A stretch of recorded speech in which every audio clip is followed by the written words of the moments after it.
Can a corrupt process produce a good leader?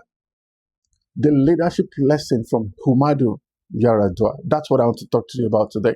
Have you ever wondered why some leaders start with so much promise, but somehow they lose their way after getting to power? My name is Ben Adejimo. I teach leadership and ethics at Western Covenant University, Los Angeles, California.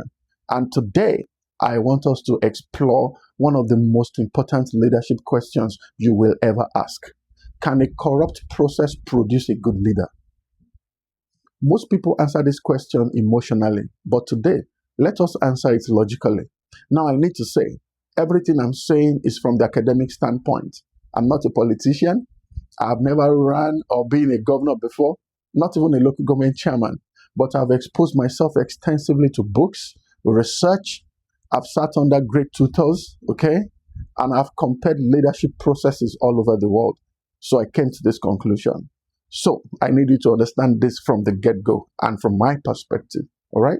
Why is the process very important?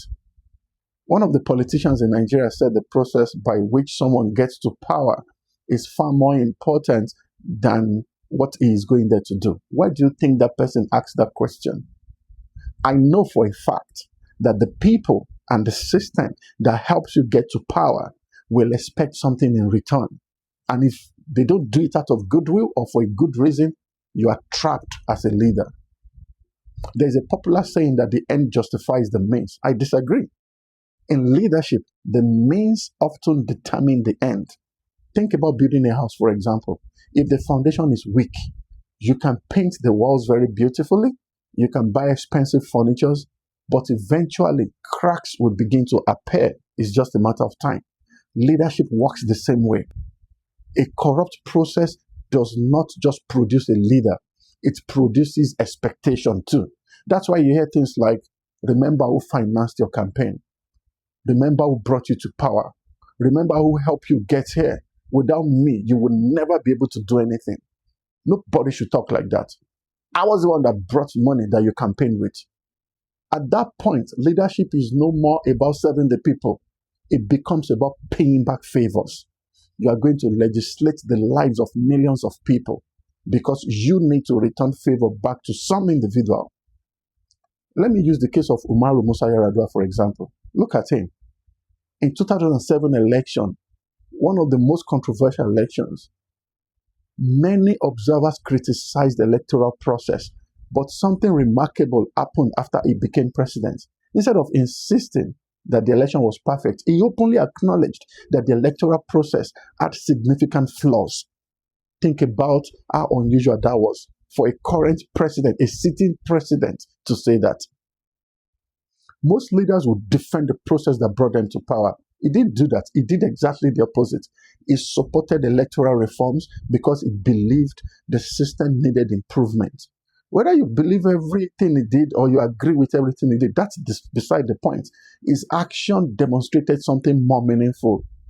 He appeared willing to put the country's democratic future ahead of himself. But this is where leadership became difficult. The same political system that elevated him was also filled with individuals and interests that are expecting influence from him and continuity also. And that is where the tension is. Not because he necessarily wanted corruption, but because the system will demand and create the pressure. You can't go scot-free. It brought you to power.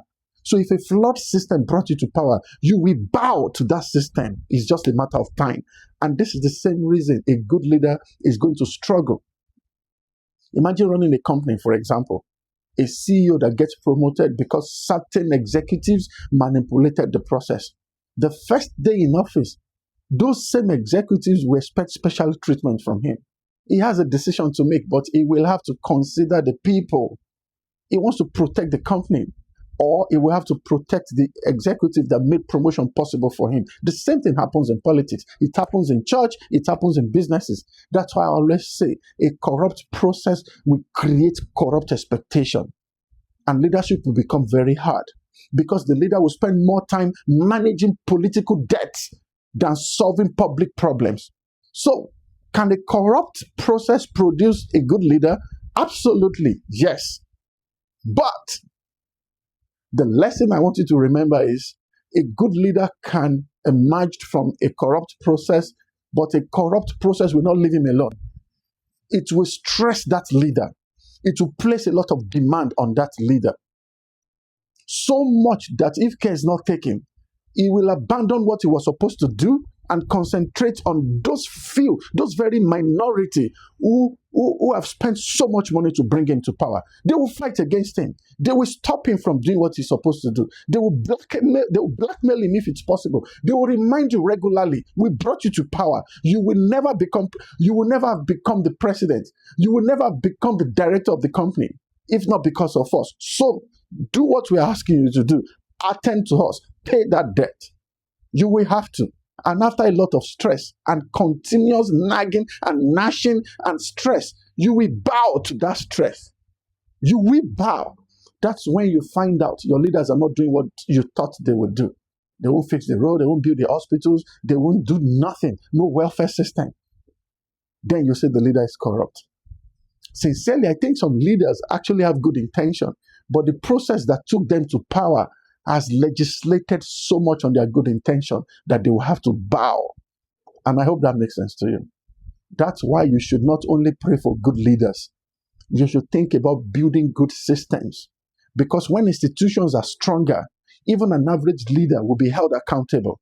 But when institutions are weak, no system that can hold people accountable, the quality of leadership will go down. Corruption will be filled. Everywhere there will be corruption. If you're worried about the quality of leadership, the process that take people to power is what you should concentrate on. The quality of leadership is important, but the quality of process that produce that leader is more important. If this video challenges you, if it makes any type of sense to you, and you are thinking about leadership, you are giving this a second thought, I want you to ask intelligent questions in this coming election. I also want you to subscribe to this channel, share with someone. We love discussing leadership and ethics. But let me know what you think in the comment section. Do you think good people can become permanently changed and change bad system? Or you think bad system will change good people regardless? And I'll see you in my next video. See you around.